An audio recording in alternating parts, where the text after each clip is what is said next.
வாழ்க வையகம் வாழ்க வளத்துடன் உலகெங்கும் இருக்கும் நம்ம யூடியூப் குடும்பத்தினருக்கு டாக்டர் டிவைன் தினேஷன் அன்பான வணக்கங்கள். முதல்ல எல்லாருக்குமே தமிழ் புத்தாண்டு வாழ்த்துக்கள்.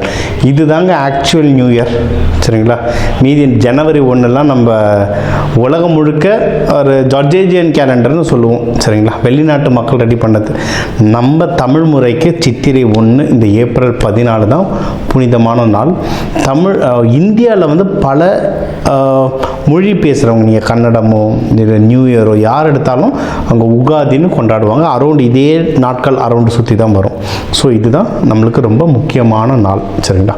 இந்த முக்கியமான நாளில் ஒரு ராசிக்கும் சொல்ல போகிறோம். நம்மளுக்கு எல்லாருக்குமே தெரிஞ்சது தான். உங்களுடைய பொதுவான வாழ்க்கை எப்படி இருக்கும், திருமண வாழ்க்கை, குடும்பம், குழந்தைங்க, மகப்பேறு பற்றி, தொழில் முன்னேற்றங்கள் பற்றி, வேலையில் ப்ரமோஷன், வெளிநாடு போகிறது, ஹெல்த், இதை பற்றி நிறைய நம்ம பேச போகிறோம். சரி, அதுக்கு முன்னாடி நம்ம பஞ்சாங்கம் என்ன சொல்லுது அப்படின்றத ஒரு டீட்டெயிலாக பார்த்தோம். அதாவது வருஷம் இந்த வருஷம் இப்படி தான் நடக்க போகுது அப்படின்னு சொல்லிட்டு நம்ம பஞ்சாங்கத்தில் எழுதி வைப்பாங்க. உலகத்தில் போர் வருதா இருக்கட்டும், விலைவாசி உயர்வு, இதெல்லாம். ஸோ இந்த வருஷத்துக்கு என்ன அப்படின்றத நம்ம பார்ப்போம். ஒன்று, இந்த தலைவன் அப்படின்னு நீங்கள் பார்த்தீங்கன்னா வருடாதிபதினு சொல்லுவோம். வருடாதிபதி தலைவன் யாருன்னா சூரியன், மந்திரி சந்திரன், ஓகேங்களா? சேனாதிபதி சனி பகவான். அதே மாதிரி உங்களுக்கு சஸ்தியாதிபதி யாருன்னா குரு பகவான். இதுதான் நம்மளுடைய அக்ரிகல்ச்சர் பற்றி நம்ம சொல்கிறது, தானியங்கள் பற்றி தான், ஓகேங்களா? இப்போ சூரிய பகவானே தலைவனாக இருக்கிறதுனால நமக்கு ஒரு ஆட்சி நடக்கும். ஆட்சியில் பல பாலிசி சேஞ்சஸ் நடக்கும். ஆட்சி மாறுமான்னு கேட்காதீங்க, எலெக்ஷன் டைம் வேறு, நான் அது உள்ளே போக விரும்பலை. ஆனால் பாலிசிஸ் நிறைய மாறும், ஓகேங்களா? கவர்மெண்ட் பாலிசிஸ் நிறைய வரும். டேக்ஸில் நிறைய ரெகுலேஷன்ஸ்லாம் வரும், சரிங்களா? ஒன்று, சந்திரன் இருக்காங்க, அதுக்கப்புறம் மந்திரியாக சந்திரன் இருக்காங்க, சேனாதிபதியாக சனி பகவான் இருக்கார். சனி சந்திரன் காம்பினேஷன்ஸ் வர என்னன்னா, இந்த தமிழ் வருடத்தை பிரபவ வருடம்னு சொல்லுவாங்க. அதாவது இது ரொம்ப ஆன்மீகமான வருடம். ஆன்மீகம் ரொம்ப ஜாஸ்தியாகும். இதை நம்ம நியூ இயர் பலன்லேயே சொல்லியிருக்கேன், நீங்கள் தேடி பாருங்கள். நம்ம நியூ இயர் பலன்லேயே சொல்லி இது ஆன்மீகம் வருடம். ஆன்மீகம் சம்பந்தமாக நிறைய நடக்கும். தொழில்கள்லேயும் அதை நிறைய பார்ப்பீங்க, முக்கியமாக முருகர் சம்பந்தமான. அதுக்கப்புறம் முருகர் படம் எடுக்க போகிறதா நிறைய நியூஸ் ரிலீஸ் ஆச்சு. எத்தனை பேர் பார்த்துருக்கீங்க? தமிழ்நாட்டில் மட்டும் இல்லைங்க, ஆந்திராலையும் நடக்க போகுது. தமிழ்நாட்டிலையும் முருகன் பேரில் ஒரு பெரிய படம் ஒன்று வருது. எல்லாருக்குமே அது என்ன படம்ன்றது தெரியும், சரிங்களா? இதெல்லாம் நடக்குது. ஒன்றும் ஆன்மீகம் சம்பந்தமாக பல பிஸ்னஸஸ்களும் வளரும். அதே மாதிரி ஆன்மீகம் வளர்ச்சி நிறைய நடக்கும். அதே சமயம் சேனாதிபதி சனி பகவானாக இருக்கிறதுனால நாட்டில் நிறைய குழப்பங்களும் வரும். உலகம் முழுக்கவும் வரும், நம்ம நாட்டிலையும் குழப்பங்கள் நிறைய வருங்க. கொஞ்சம் உஷாராக இருந்துக்கோங்க. முக்கியமாக என்னென்ன குழப்பங்கள்னால், அரசியல் ரீதியான சில விஷயங்கள், ஆன்மீக ரீதியாகவும் சில விஷயங்கள். அதே மாதிரி பொருளாதாரத்துலேயும் ஒரு மிதமான பொருளாதாரம் இருக்கும், ஆனால் நிறைய விஷயம் தட்டுப்பாடாகும், சரிங்களா? நிறைய விஷயம் தட்டுப்பாடாகும். முக்கியமாக தானியங்கள், ஃபியூயல் ப்ரைஸ், இந்த பெட்ரோல், டீசல், இதோடைய ப்ரைஸ், இதெல்லாம் தட்டுப்பாடு வரும். தட்டுப்பாடு வந்தால் விலை உயற்றமும் வரும். தங்கம், வெள்ளியோட விலைகளும் உயரும், சரிங்களா? அதனால் என்ன தெரிஞ்சுக்கணும்னா, காசை மிச்சம் பண்ணுங்க. சாப்பாட்டை வீண் பண்ணாதீங்க. இன்றைக்கி நம்ம வீண் பண்ணுற சாப்பாடு யாரோ ஒருத்தர் வயிறுக்கு போக வேண்டியது. சாப்பாட்டை வீண் பண்ணாதீங்க, அதுவே பெரிய புண்ணியம். காலநிலை, அதாவது மழை மிதமாக தான் இருக்கும். ஸோ அக்ரிகல்ச்சர் பெரிய பாதிப்பு இல்லை, ஓகேங்களா? முடிஞ்ச அளவுக்கு தண்ணி குறைவான விவசாயம் பண்ணுறது ஒன்றும் சூப்பர். சிறுதானியங்கள்லாம் இப்போ ரொம்ப நல்லா வளர்ந்துட்டு வருது, அதெல்லாம் நீங்கள் பண்ணலாம். மழையால் பெரிய பாதிப்பு இல்லை, ஓகே? இயற்கை சீற்றங்களும் ரொம்ப பெரிய அளவுக்கு இல்லை. அரசியல் சூழ்நிலைகளும் உலகத்தில் போராட்டங்களும் அதிகமாக வெடிக்கிற மாதிரி இருக்குது. அப்போது நம்மளுடைய பணத்தை எவ்வளோ மிச்சம் பண்ண முடியுமோ மிச்சம் பண்ணுங்கள். தேவையில்லாத செலவுகளோ, தேவையில்லாத ஆடம்பர செலவுகள் பண்ணாதீங்க. ஆடம்பர செலவுகள் ரொம்ப ஜாஸ்தி ஆகிடுச்சு. பண்ணாமல் மிச்சம் பண்ணிங்கன்னா இந்த வருஷம் ரொம்ப சுபமாக அமையும். இப்போ உங்கள் ராசிக்கு என்ன நல்லதுகள் என்னென்ன இருக்குது, எந்தெந்த விஷயத்தில் உஷாராக இருக்கணுன்றதை இப்போ பார்ப்போம். மிதுன ராசி லக்னக்காரங்களுக்கு எப்படி இருக்குது? குரு உங்கள் வீட்டில் தாங்க இருக்கார். சூப்பர். ஜூனுக்கு அப்புறம்லாம் குரு வந்து கடகத்துக்கு போனாலும் நீங்கள் 12ஆம் வீட்டாக மாறுவீங்க. அப்படின்னா நல்ல விஷயம் வந்துக்கினே இருக்கும். ஸோ இந்த தமிழ் வருட பருப்பு வருஷம் வந்து உங்களுக்கு சூப்பராக தான் இருக்கும். ஓகேங்களா? ஸோ எல்லா சுபகாரியங்கள் நிறைய நடக்குங்க. சுபகாரியங்கள் நிறைய நடக்கும். என்னென்ன சுபகாரியங்கள் நடக்கும்? முதல்ல கல்யாணம் மெயின். கல்யாணம் கண்டிப்பாக நடக்கும். மிதுனத்தில் நம்ம எப்பயுமே சொல்கிறது இது, இவங்க வந்து கலைநயம் மிக்கவங்க. புதனுடைய வீடு. இவங்களுக்கு வந்து லவ் அதிகமாக வர்றதுக்கு நிறைய சான்ஸ் இருக்குது. யாருன்னா லவ் பண்ணுறீங்கன்னா வீட்டில் பேசி அழகாக கல்யாணம் பண்ணலாம்.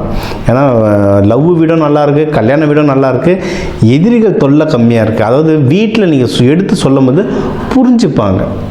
காலகட்டம் அதை சொல்லுவாங்க, இந்த பச்சி தெரிஞ்சவனா பகச்சுக்காதன்னுவாங்க. பஞ்சபக்ஷினா டீப்பாக போகும். நான் உங்களுக்கு வந்து அதை வந்து ஒரு சுருக்கமாக சொல்கிறேன். இப்போதைக்கு உங்கள் பச்சி நல்லா வேலை செய்யுது. சரிங்களா? அதனால் வீட்டில் போய் பேசுங்க. ஒன்றும் இதெல்லாம் ரொம்ப டவுட் இருந்தால் கன்சல்டேஷன் எடுங்க. ஆனால் ஜென்ரலாக இப்போதைக்கு நீங்கள் வீட்டில் பேசி கல்யாணமாக மாற்றுறது ரொம்ப ரொம்ப நல்லாயிருக்கு. ஒன்று. அடுத்து உங்களுக்கு இந்த ஹெல்த் இஷ்யூலாம் ரொம்ப கம்மியாகுங்க. ஏன்னா மிதுன ராசிக்கு வந்து எப்போவுமே என்னென்னா இந்த ஷோல்டர் பெயின் சொல்லிக்கிட்டே இருப்பாங்க. அதான் வயசு ஆக மிதுனத்துக்கு ஷோல்டர் பெயின் வரும். அதுக்கப்புறம் இந்த ஸ்கின் அலர்ஜிலாம் இருக்கும். இதெல்லாம் இருந்ததுன்னா உங்களுக்கு வந்து கம்மியாகுங்க. உங்களுக்கு இதெல்லாம் கம்மியாகும். நான் இன்னொரு டிப்ஸ் நான் இதுக்கப்புறம் நான் மெடிக்கல் நிறைய சேர்க்க போகிறேங்க நம்மளுடைய இதில். ஏன்னா இது ஒரு ரிசர்ச் பண்ணுறோம். மெடிக்கல் சரி பண்ணும்போது வாழ்க்கையில் நிறைய விஷயம் சரியாகுது. ஓகேவா? ஷோல்டர் பெயின் அதிகமாக வந்தால் ரொம்ப ஸ்ட்ரெஸ் ஆகுதுன்னு அர்த்தம். ரொம்ப ஸ்ட்ரெஸ் ஆனால் தான் ஷோல்டர் பெயின் வரும். ஓகேங்களா? அதனால் கொஞ்சம் ஸ்ட்ரெஸ் லெவலை கம்மி பண்ணிட்டீங்கன்னா ஜெயிச்சிடலாம். வேலைக்கு போகிறவங்களுக்குலாம் ப்ரொமோஷன் கிடைக்கிறதுக்கு அவ்வளோ வாய்ப்புகள் இருக்குது. தைரியமாக ட்ரை பண்ணுங்கள். அதான் மிதுனம்லாம் கேட்டே வாங்குவீங்க. இப்போ கேட்கறதுக்கான சரியான நேரம். தாராளமாக நீங்கள் இப்போ கேட்கலாம். இது ஒன்று. அடுத்து நீங்கள் வந்து எதில் ஜாக்கிரதையாக இருக்கணும்னா தொழிலில் ரொம்ப ஜாக்கிரதையாக இருங்க. ஏன்னா இதில் வந்து நிறைய பேர் பேசி சம்பாதிக்கிறவங்க. இப்போ ஃபார் எக்ஸாம்பிள் இதில் வந்து லாயர்ஸ் இருப்பீங்க, வக்கீல்கள் இருப்பீங்க, அக்கௌண்டன்ட்ஸ் இருப்பீங்க, நிறைய பேர் புரோக்கர் தொழிலில் இருப்பீங்க, கன்சல்ட்டிங்கில் இருப்பீங்க. மெயினாக யார் ஜாக்கிரதையாக இருக்கணும்?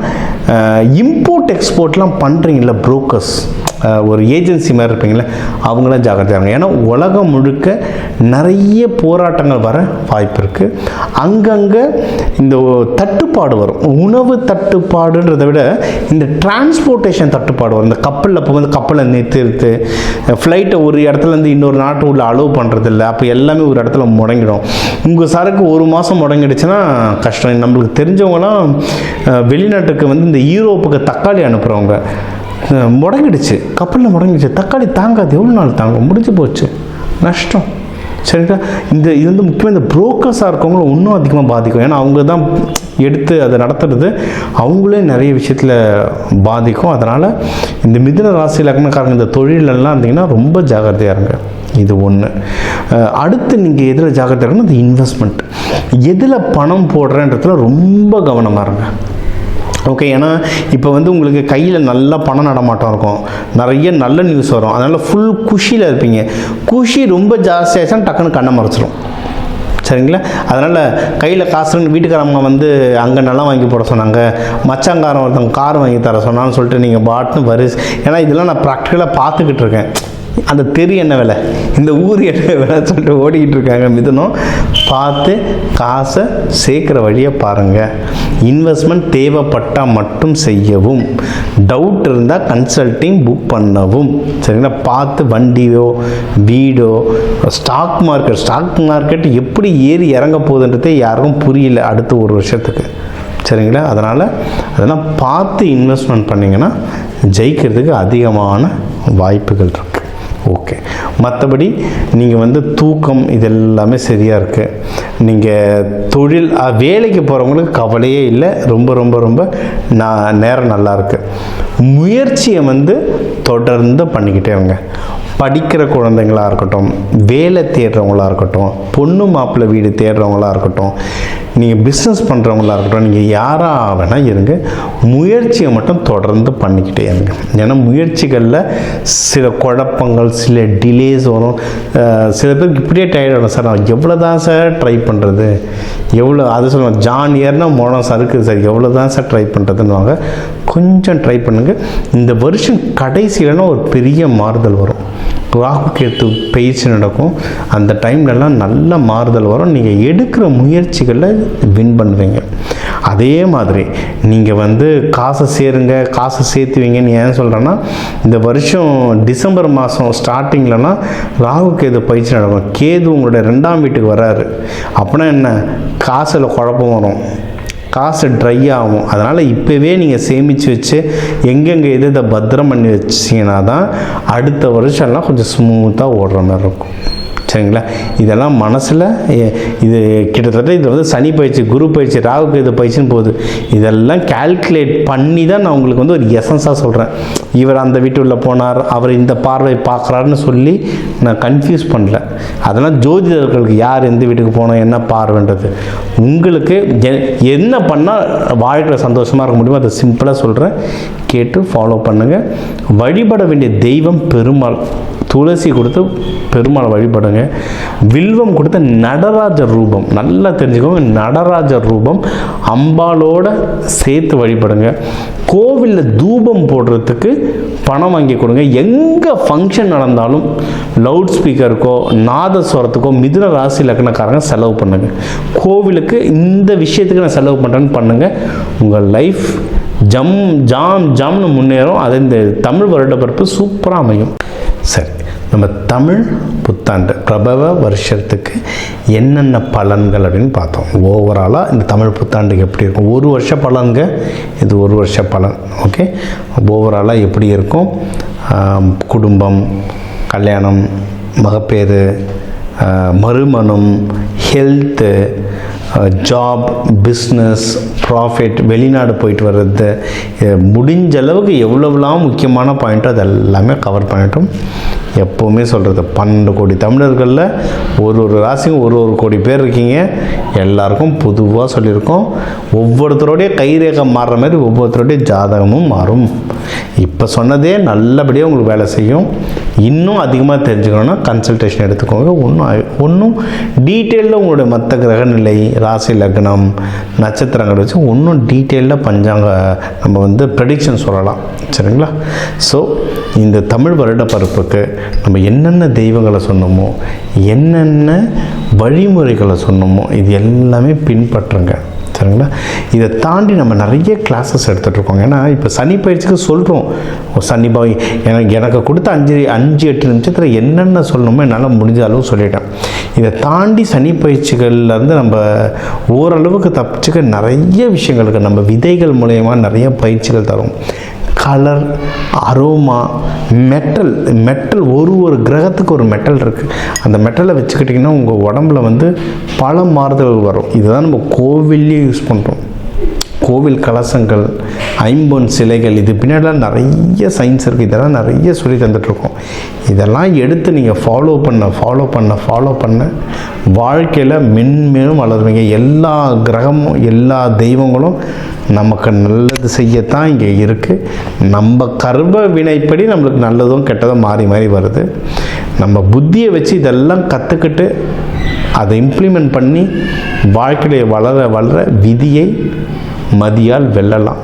நீங்களும் மதியால் வென்று ஆண்டவன் அருளால் இந்த தமிழ் வருட பருப்பு உங்கள் எல்லாருக்கும் எல்லாமே நல்லதாகவே நடக்க டாக்டர் டிவைன் தினேஷன் அன்பான வாழ்த்துக்கள். வாழ்க வளத்துடன்.